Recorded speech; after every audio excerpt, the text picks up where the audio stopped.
आज हम बात करेंगे कि बैंक में हम कितने पैसे जमा कर सकते हैं जिससे इनकम टैक्स का नोटिस हमारे पास नहीं आया और हम अन्यथा ये नोटिस आ गया दोस्तों, हम उस पर इनकम टैक्स के चक्कर में फंस सकते हैं। दोस्तों पूरी बात करेंगे इनकम टैक्स से बचने के लिए कि हम बैंक में कितने पैसे एक साल में जमा कर सकते हैं, करेंट अकाउंट में, सेविंग अकाउंट में दोस्तों, और एफडी में दोस्तों। और ज़मीन परचेज से संबंधित भी हम बात करेंगे कि ज़मीन हमें कितने लाख की खरीदनी चाहिए जिससे हमें इनकम टैक्स का और नोटिस नहीं आया। दोस्तों पूरी जानकारी आज इस वीडियो में आपको बहुत ही सरल माध्यम से आपको मिलने जा रही है। दोस्तों मैं राज फाइनेंस की प्रथम पाठशाला में आप सभी का स्वागत करता हूँ। वीडियो अच्छी लगे लाइक एंड शेयर कर दें दोस्तों। अगर मेरे चैनल पर नए हैं तो चैनल को सब्सक्राइब कर देना।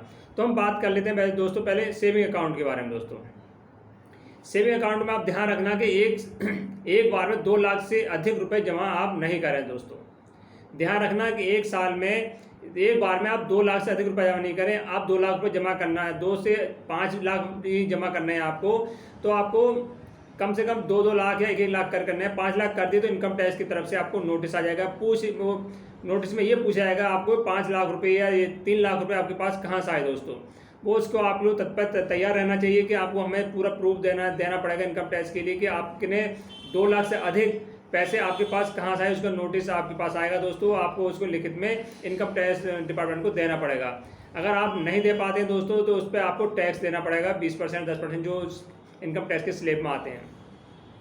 और बात कर लेते हैं एफडी। दोस्तों एफडी भी आप ध्यान रखें कि 2 लाख तक की एफडी कराते हैं दोस्तों, तो आप ध्यान रखें कि ऑफलाइन नहीं कराएं, नगद कैश में नहीं कराएं। एफडी कराते हैं दोस्तों बैंक में जाकर, तो आप खाते से एफडी पैसे कटाएं। यह नहीं है कि आपने नगद जाके दे दी 2.5 लाख की एफडी कराई है, 4 लाख की एफडी कराई, तो आपने नगद जाके जमा कर दिया बैंक में कि लीजिए सर कि हमें 4 लाख की एफडी कराएं। दोस्तों उसमें भी आपके पास क्या आएगा, नोटिस आएगा तो आपको परेशानी हो सकती है। आप ध्यान रखें कि अधिक से अधिक आप बैंक से अपने पैसे पहले ही जमा कर दें। उसमें 50,000 रुपये कर दें, 1 लाख रुपये 2 लाख करके। तो दोस्तों बैंक से ही आप एफडी को ट्रांसफर पैसे कराएं, नगद से बचें कि उसमें पैसे आप नहीं करें।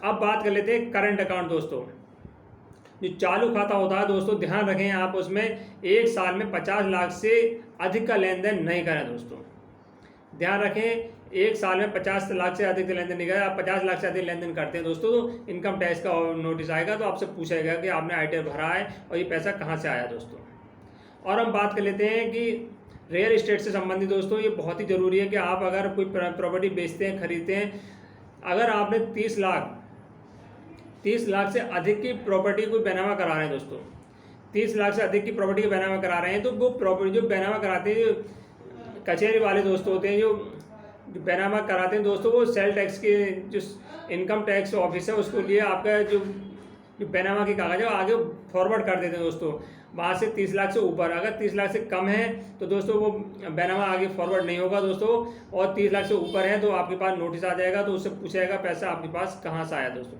तो आपको पूरा ब्यौरा उन्हें इनकम टैक्स ऑफिस को देना पड़ेगा। तो आप ध्यान रखें कि जो बैनामा करा रहे हैं दोस्तों, ज़मीन खरीद रहे हैं, बेच रहे हैं, 30 लाख से अंडर हो, 30 लाख से ऊपर है तो उसका पूरा एक पैसे का आपको ध्यान रखना पड़ेगा। दोस्तों और ये अब सेविंग जो चालू खाता होता है, बचत खाता होता है दोस्तों, उसमें हम एक साल में कितने पैसे जमा कर सकते हैं।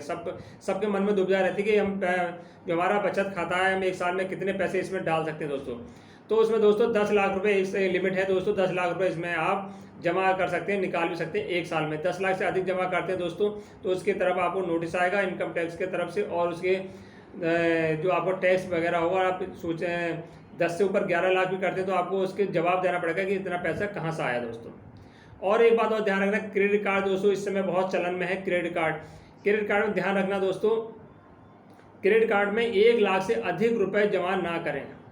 क्रेडिट कार्ड में आपने शॉपिंग कर लिया 2 लाख 3 लाख की, तो आप ध्यान रखें कि ऑनलाइन ही पैसा क्रेडिट कार्ड में जमा करें, ऑफलाइन उसमें बैंक में जाकर नगद कैश से बचें दोस्तों, ना तो इनकम टैक्स का ऑफिस आएगा, इनकम टैक्स ऑफिस की तरफ से आपको नोटिस आ सकता है। ये बहुत सारी 4-5 सावधानियां दोस्तों, आप सावधानियां बरतेंगे तो इनकम टैक्स के झंझट से दोस्तों बच जाएंगे। दोस्तों वीडियो अच्छी लगे लाइक एंड शेयर करें। जय हिंद जय भारत।